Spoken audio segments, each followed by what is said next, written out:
Olá, amigos aprendizes do Evangelho. Hoje, do livrinho Pão Nosso, vamos comentar o capítulo 38, chamado Conta Particular, baseada na seguinte fala de Jesus, que está no Evangelho de Lucas, capítulo 19, versículo 42. Ah, se tu conhecesses também, ao menos neste teu dia, o que à tua paz pertence. E aí vamos Pois traduzir essa chamada de Jesus. é. Bom, eu vou aqui, depois eu falo sobre essa parte, tá? Mas o capítulo ele diz o seguinte: a nossa evolução, ela é individual. A gente já falou muito sobre isso, né? O que é diferente da evolução individualista, porque individualista é quando você acha que você vai conseguir tudo sozinho. E a evolução individual significa que eu preciso de outras pessoas, né, para conviver, para que eu possa saber como lidar com as pessoas, né, saber como eu vou sair das questões que são me proporcionado e para que eu possa evoluir. Então, Emmanuel traz nesse título, para nós, é um ser responsável, quer dizer, eu, Apolônia, sou responsável pela minha evolução, Lívia é responsável pela sua evolução, assistido que aqui estiver, cada um de nós somos responsável por cada evolução, né? E ela é como se fosse uma herança espiritual, essa evolução, porque assim, eu posso evoluir, e de repente, em um determinado momento, eu tenho uma crise numa reencarnação, né? E aí eu não progrido nada, né? Eu fico estagnada naquilo. Mas aquilo que eu progredi, eu não vou perder mais. Então, eu posso até não progredir numa determinada reencarnação, mas perder eu não perco, certo? Então, ela é uma herança espiritual, né? E o que nos espera com essa herança espiritual? É a maturidade. A maturidade de nós enquanto espírito, né? Então, é, enfim, é que a gente possa, mesmo que se alguma reencarnação eu não venha evoluir, que tomara que isso não venha acontecer, né? Mas pode acontecer, né? Mas que a gente possa ter essa maturidade, que a gente sempre vá galgando alguns degraus. Esta frase aqui de Jesus, ela é bastante tocante e emocionante, né? Porque é uma das vezes em que Jesus chorou no Evangelho. E quando foi que Jesus falou esta frase, né? É quando ele chega lá em Jerusalém, antes da sua crucificação, né? E ele olha Jerusalém do alto, né? Que ele está olhando, e ele contempla a cidade, e, e aí então ele fala, né? Ah, se tu conhecesses também, ao menos neste dia, o que a tua paz pertence. Quer dizer, ele já sabendo do que ia acontecer com ele, e é claro que a cidade, o coletivo daquela região, teve aqui um resgate devido ao fato ocorrido, né? Então, a que paz pertence? A tua paz pertence a quê? Né? E aí é claro que isso aqui é um símbolo, né? Porque ele fala de Jerusalém, mas ele não está falando só de Jerusalém, né? Ele está falando de nós individualmente, né? De é, como a gente vai lidar com essa questão da nossa evolução individual, como que a gente vai lidar com as nossas questões do amor, da fraternidade, da nossa paz. Então, e todo mundo sabe que, por exemplo, Quando não há paz, há desespero. Quando não há amor, há desespero. Quando não há tranquilidade, o povo vai sofrer. Então, se eu não buscar a paz para mim, a tranquilidade no meu íntimo e no meu ser, com certeza eu vou sofrer e vou, enfim, vai ter aí algumas consequências, certo? É, E ele diz assim, né, que a gente tem que respeitar, ou melhor, Jesus respeitou porque assim ele sabia do que ia acontecer, ele sabia que ele ia ter o amparo do plano espiritual e de Deus para passar por aquilo, né? E ele respeitou tudo isto por amor às pessoas que ali estavam, né? Então, que a gente também possa respeitar o limite do outro, porque muitas das vezes a gente quer as coisas para ontem, né? Principalmente a gente que é espírita, né? Que a gente fala assim: ah, mas você tem que ir para o centro, você tem que aprender, você tem que ler, você tem que fazer a sua reforma íntima. E a gente acha que isso tem que ser para ontem.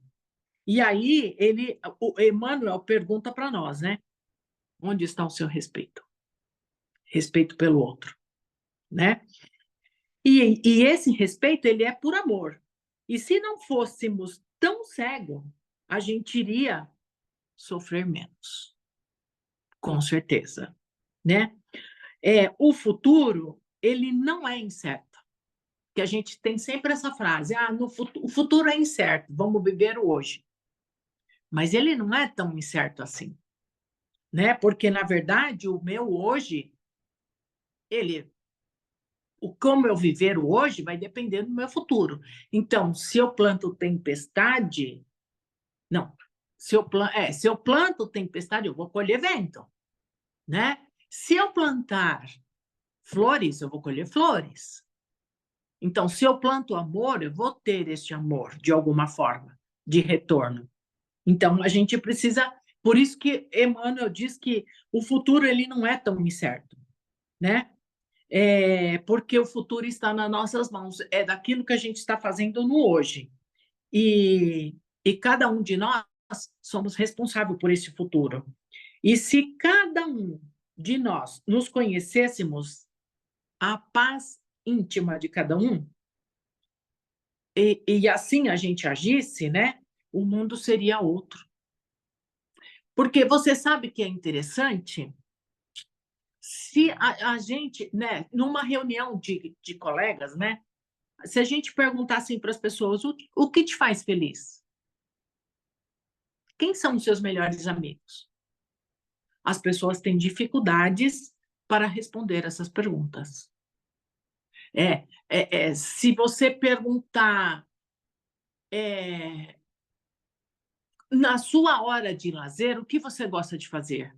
As pessoas não sabem responder, né? Então, assim, é importante que a gente conheça isto e que a gente possa responder para nós mesmos. O que me faz feliz? O que me deixa na paz? O que eu gosto de fazer? Quem são meus melhores amigos? Para que a gente possa, né?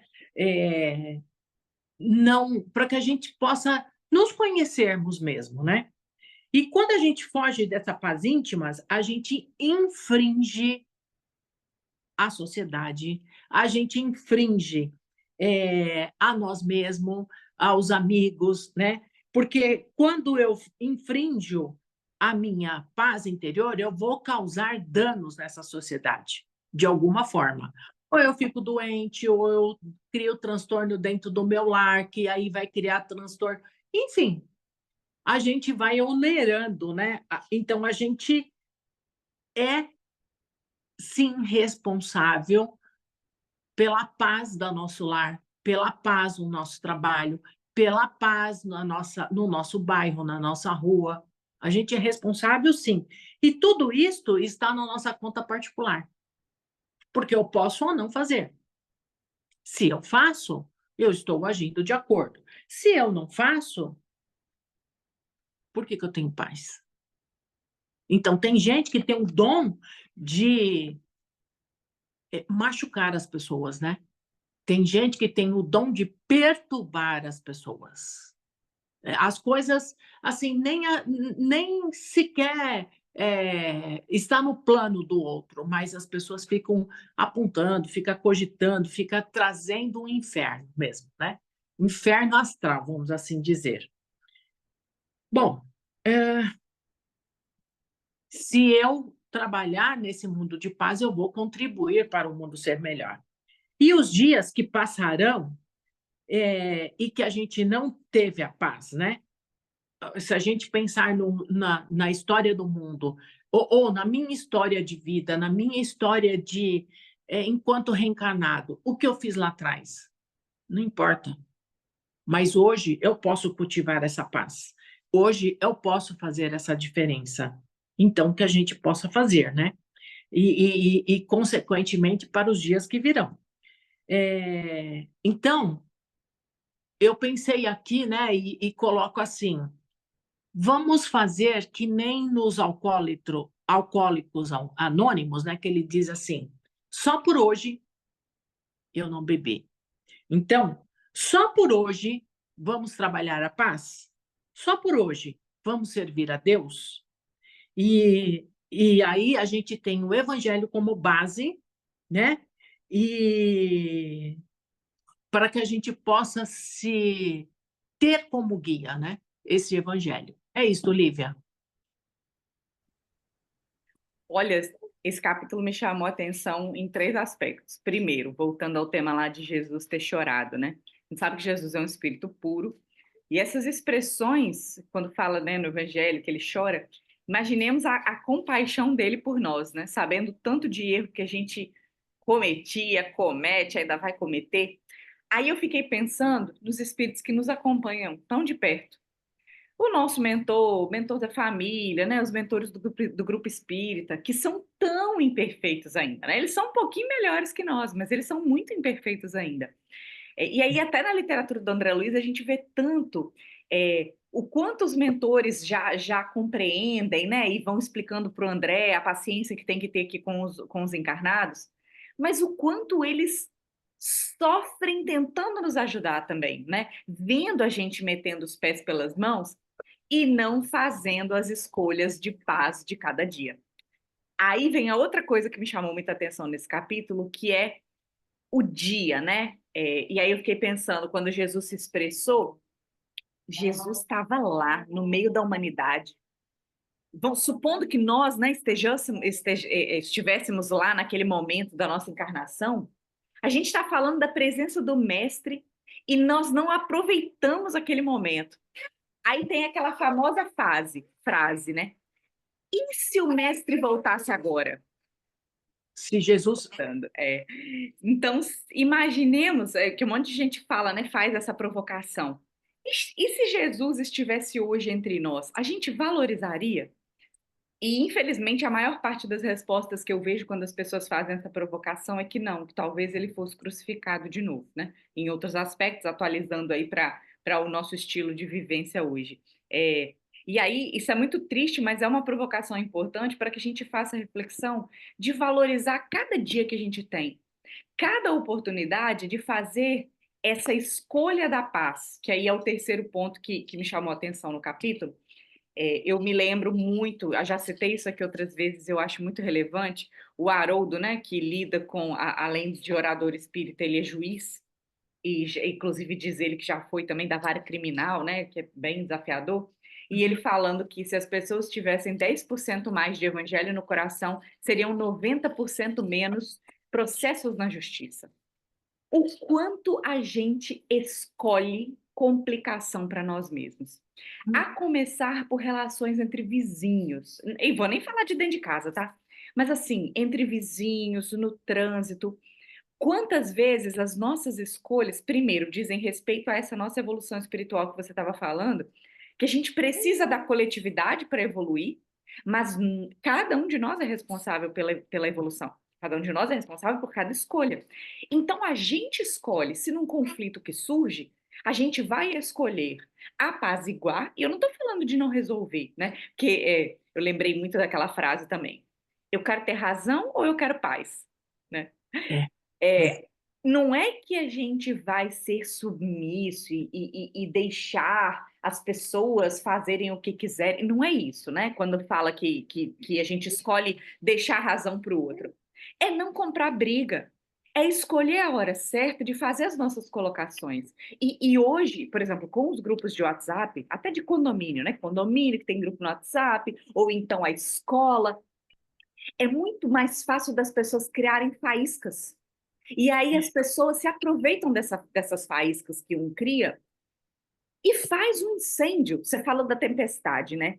Primeiro quem começa e quem contribui, e quantos de nós contribuímos ao invés de tentarmos apaziguar, a gente, famoso, coloca lenha na fogueira. O famoso, quero ver o barco pegar fogo mesmo. E sim, aí a sim. gente pensa, caramba, isso é a minha paz? Né? É assistir, por exemplo, programas que ficam cuidando da vida dos outros. Isso é onde está a nossa paz? Você falou assim, quem são os meus amigos? Quais são os meus hobbies? Será que as escolhas que a gente está fazendo contribuem para a paz no dia de hoje? Né? E o quanto a gente teria capacidade de escolher diferente? Claro que aos poucos a gente tem que tomar cuidado também para até não ser beato, né? Porque a gente vai, às vezes, escolhendo diferente, a gente vai mudando e as outras pessoas começam a criticar, né? As nossas É, escolhas. Justamente por a gente escolher o jugo de Jesus, ao invés de escolher o jugo do mundo. E essas escolhas são sim desafiadoras.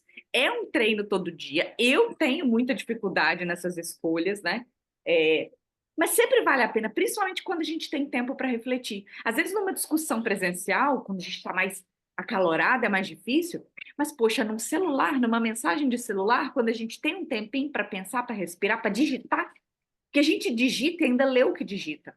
Então, que a gente possa usar isso, né? De novo, o Emmanuel provocando a gente, para refletir sobre as nossas escolhas, para a gente poder pensar: tudo que a gente está escolhendo diz respeito à nossa paz ou diz respeito à nossa estagnação espiritual? E é tudo escolha nossa, e a espiritualidade vem, relembra a gente dessa responsabilidade, e de qualquer forma, eles estão junto de nós, ainda que a gente faça escolhas erradas, mesmo que eles chorem por nós, tendo compaixão das nossas escolhas, eles estão aqui para nos ajudar, então que a gente nunca tenha dúvidas do amparo espiritual, mesmo nas sim. situações mais difíceis, mesmo quando parece que não tá, que a gente não está recebendo ajuda, que a gente tenha certeza que nós estamos sim recebendo ajuda.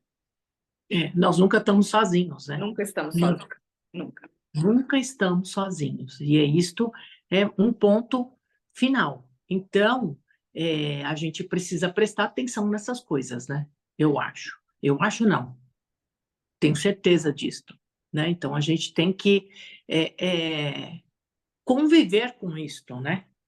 É, enfim, é É isto. Eu isso. faço o encerramento, Lívia, pode Tá ser? bom, pode ser. Tá Obrigada. bom. Tá no mudo aqui. Nós vamos assim agradecendo ao Pai, a Deus, a Jesus.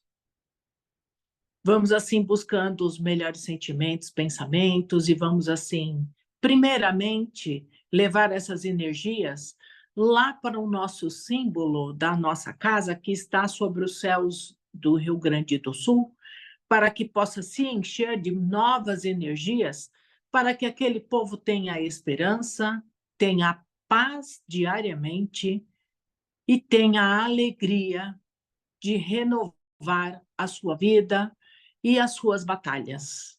Que essas energias possam acolher a todos que estão em sofrimento, principalmente o mental, o espiritual, enfim.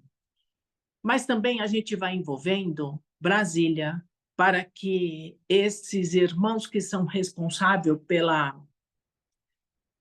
política do nosso país, que possa assim acreditar nos dias futuros e acreditar que o Evangelho de Jesus possa ser uma cartilha de práticas para melhorar o nosso país.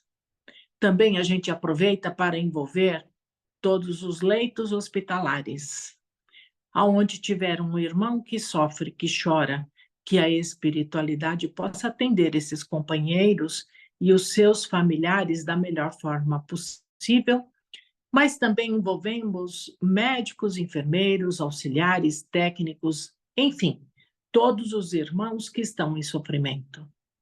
Também vamos envolvendo as escolas do nosso país, das creches às universidades, para que uma cúpula espiritual se faça presente em todos os prédios, para que as investidas negativas não cheguem até esses locais e que nesses locais possam ser desenvolvido a aprendizagem de forma íntegra e que os nossos alunos, funcionários e professores possam ser assim amparados por essas energias. E ainda assim, a gente vai envolvendo o nosso estado, nossa cidade, o nosso bairro e de nosso país. Vai saindo cores multicoloridas que vai assim buscando todos os países que estão em guerra, que estão vivendo pela violência, pela fome, pelo desespero, aonde há tragédias naturais, aonde há companheiros que estão em desequilíbrio espiritual, que esses companheiros possam buscar a luz através das nossas energias. E assim, nós vamos ainda pedindo à espiritualidade que possa envolver todos os membros deste grupo e que a gente vai deixando as melhores energias, a Bezerra de Menezes no espaço, para que ele possa, sim, utilizar aonde se faz necessário. Que assim seja, graças a Deus. Que assim seja e até a próxima semana. Abraço a todos.